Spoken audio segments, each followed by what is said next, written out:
Jayabaya pernah meramalkan Ratu Adil. Artinya, pemimpin yang diharapkan datang untuk membawa keadilan dan kemakmuran bagi rakyat setelah masa penuh penderitaan. 4. Datangnya orang asing dari arah utara.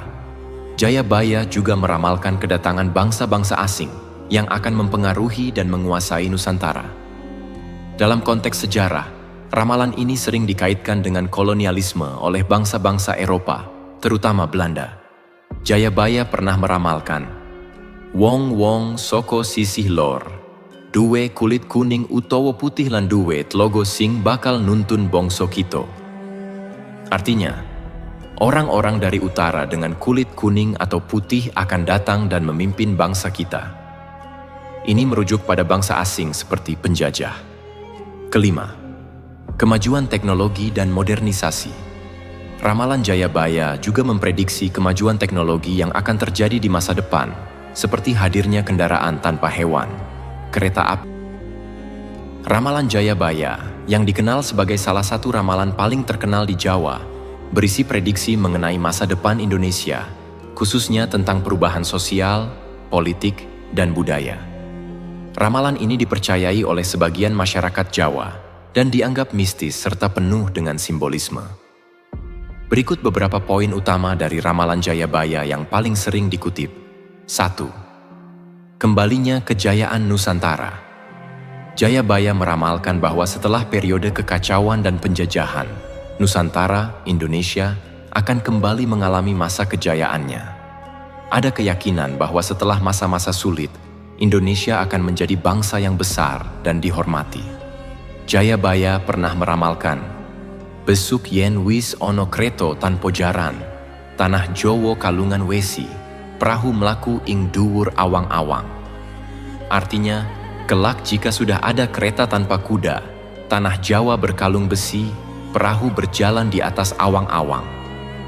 Ini sering diartikan sebagai simbol hadirnya kereta api, pesawat, dan teknologi modern lainnya.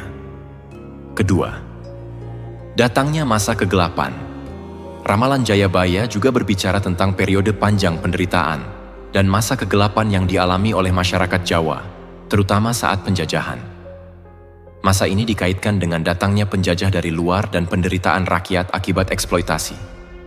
Jayabaya pernah meramalkan zaman edan, artinya zaman gila, yang menggambarkan suatu masa di mana banyak orang menjadi rakus, kehilangan moralitas, dan penuh kebingungan.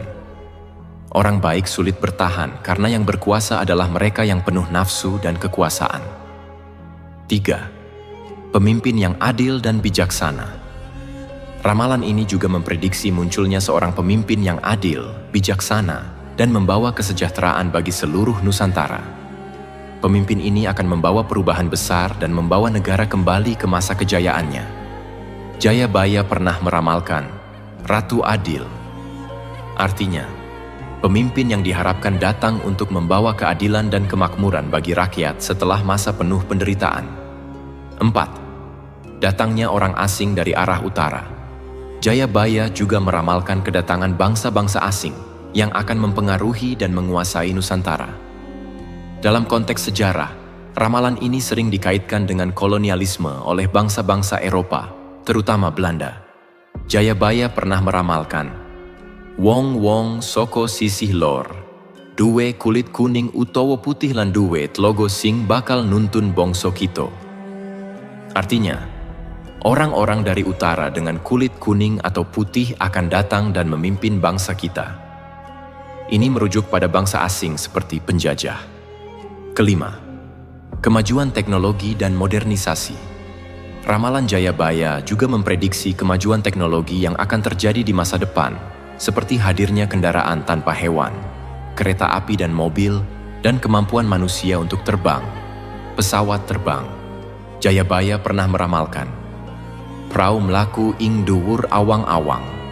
Artinya, perahu berjalan di atas langit, yang diartikan sebagai prediksi akan datangnya pesawat terbang. 6. Munculnya zaman baru setelah krisis. Setelah masa-masa penuh kekacauan, Jayabaya meramalkan bahwa akan ada zaman baru yang lebih baik, di mana orang-orang akan hidup dalam damai dan sejahtera. Hal ini sering diartikan sebagai sebuah harapan tentang pemulihan dan kebangkitan Indonesia setelah melewati masa-masa sulit. Secara keseluruhan, ramalan Jayabaya menggambarkan siklus dari kekacauan, penderitaan, dan harapan akan datangnya kemakmuran serta pemimpin yang adil. Interpretasi ramalan ini telah banyak dibicarakan dan dianggap relevan oleh masyarakat Jawa hingga saat ini. Kalau kita lihat lebih dalam ramalan Jayabaya, ternyata ada beberapa hal yang bisa dibilang cocok banget sama kondisi Indonesia di tahun 2024. Walaupun memang ramalan ini sifatnya sangat simbolis dan seringkali terbuka untuk interpretasi yang berbeda-beda. Nah, berikut ini beberapa poin dari ramalan Jayabaya yang mungkin relevan dengan situasi di 2024. 1. Zaman Edan, masa kekacauan. Jayabaya pernah bilang soal zaman Edan atau masa gila. Bisa dibilang, banyak yang ngerasa ini nyambung dengan situasi sosial, politik, dan ekonomi di Indonesia sekarang. Dunia semakin gak pasti, dengan teknologi dan media sosial yang bikin polarisasi makin terasa. Orang-orang terjebak di antara berita palsu, kepentingan politik yang bentrok, dan ketidakstabilan ekonomi global. Semua ini mungkin terasa kayak kita memang lagi di zaman Edan. 2. Kemajuan teknologi, kereta tanpa jaran, perahu di langit. Jayabaya juga nyebut tentang kereta tanpa jaran dan perahu di awang-awang, yang kalau diartikan sekarang, bisa aja tentang teknologi modern. Lihat aja, kereta cepat Jakarta-Bandung mulai jalan, mobil listrik mulai banyak, dan transportasi cerdas jadi tren. Drone dan AI juga makin berkembang.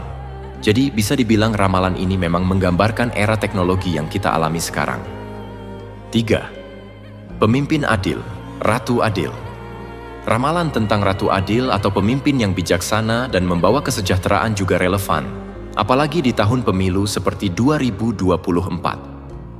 Harapan masyarakat besar banget pada pemimpin baru yang bisa membawa perubahan positif, melawan korupsi, dan mengurangi kesenjangan sosial.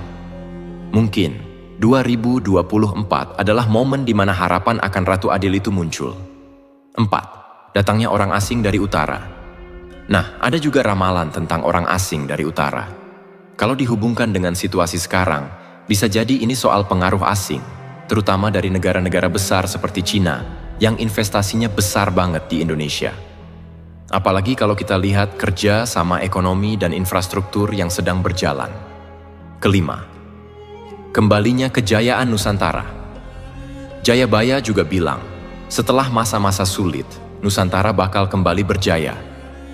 Ini optimis banget buat Indonesia. Tahun 2024 bisa jadi awal kebangkitan, terutama setelah kita keluar dari pandemi dan tantangan global lainnya.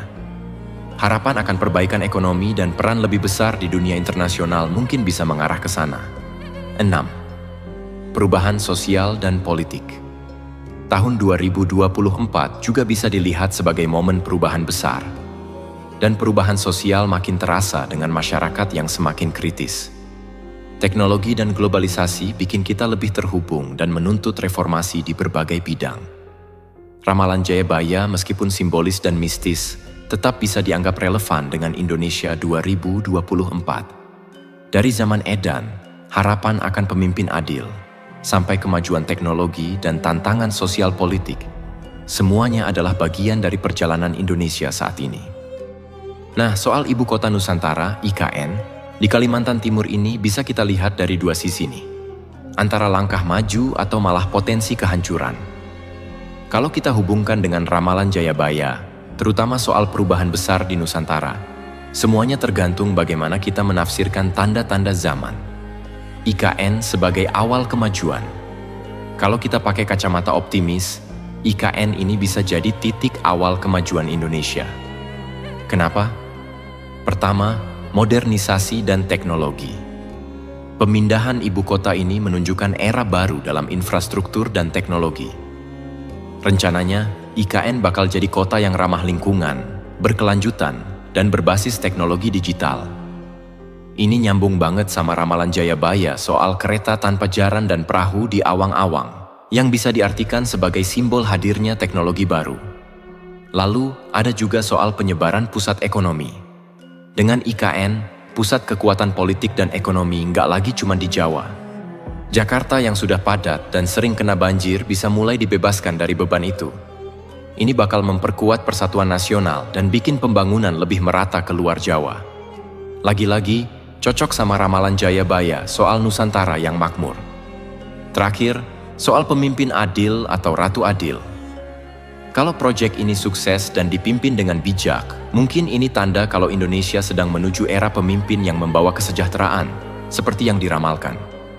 Harapannya pemimpin kita nanti bisa membawa perubahan besar dan kemajuan buat negara. IKN sebagai awal kehancuran. Tapi ada juga yang khawatir kalau IKN malah jadi awal kehancuran. Ini juga bisa dihubungkan dengan ramalan zaman Edan, masa kekacauan sebelum perubahan besar terjadi. Pertama, soal biaya.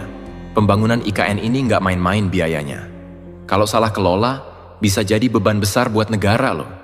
Dana yang dikeluarkan tanpa hasil yang jelas bisa bikin ekonomi kacau, bahkan bisa memicu krisis. Kedua, ada dampak lingkungan. IKN kan dibangun di kawasan hutan Kalimantan. Ada kekhawatiran soal deforestasi, rusaknya ekosistem, dan ancaman buat keanekaragaman hayati. Ini bisa dilihat sebagai tanda kehancuran alam, seperti yang mungkin digambarkan dalam ramalan Jayabaya tentang masa-masa sulit sebelum kemajuan datang. Ketiga, soal ketidakpastian sosial dan politik. Pemindahan ibu kota ini bisa menimbulkan masalah sosial kalau nggak diimbangi dengan infrastruktur yang kuat dan kesepakatan politik yang solid. Bisa aja muncul ketidakpuasan di kalangan masyarakat yang merasa nggak diuntungkan. Jadi, kemajuan atau kehancuran? Kalau kita tarik kesimpulan dari ramalan Jayabaya, IKN ini bisa jadi simbol perubahan besar. Apakah menuju kemajuan atau malah kehancuran? Kalau dikelola dengan baik, proyek IKN bisa jadi bagian dari ramalan tentang kebangkitan Nusantara dengan pembangunan yang lebih merata dan pusat ekonomi yang tersebar. Tapi kalau gagal, bisa jadi ini bagian dari zaman Edan, di mana kekacauan terjadi sebelum datangnya pemimpin adil. Jadi semua tergantung pada bagaimana proyek besar ini dikelola oleh Indonesia ke depannya. Oke, jadi dari perbincangan kita tadi, kita bisa tarik beberapa kesimpulan menarik soal ramalan Jayabaya dan situasi Indonesia di tahun 2024, khususnya yang berhubungan sama proyek Ibu Kota Nusantara atau IKN. Pertama, soal relevansi ramalan Jayabaya. Ada satu ramalan yang terkenal banget, yaitu tentang zaman Edan. Nah, zaman ini menggambarkan masa-masa penuh ketidakpastian, ketegangan sosial, dan krisis moral.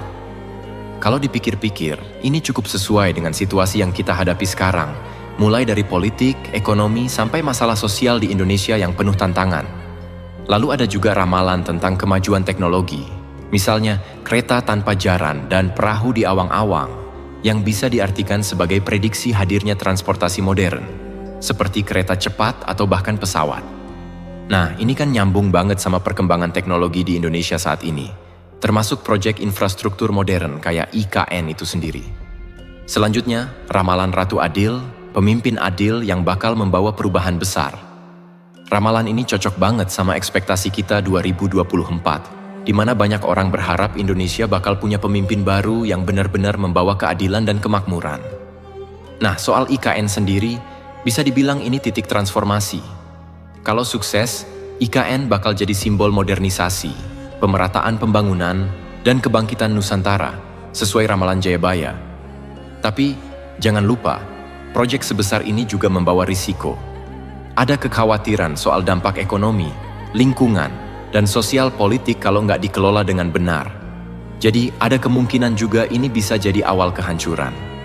Di tahun 2024, kita sebenarnya lagi ada di titik krusial.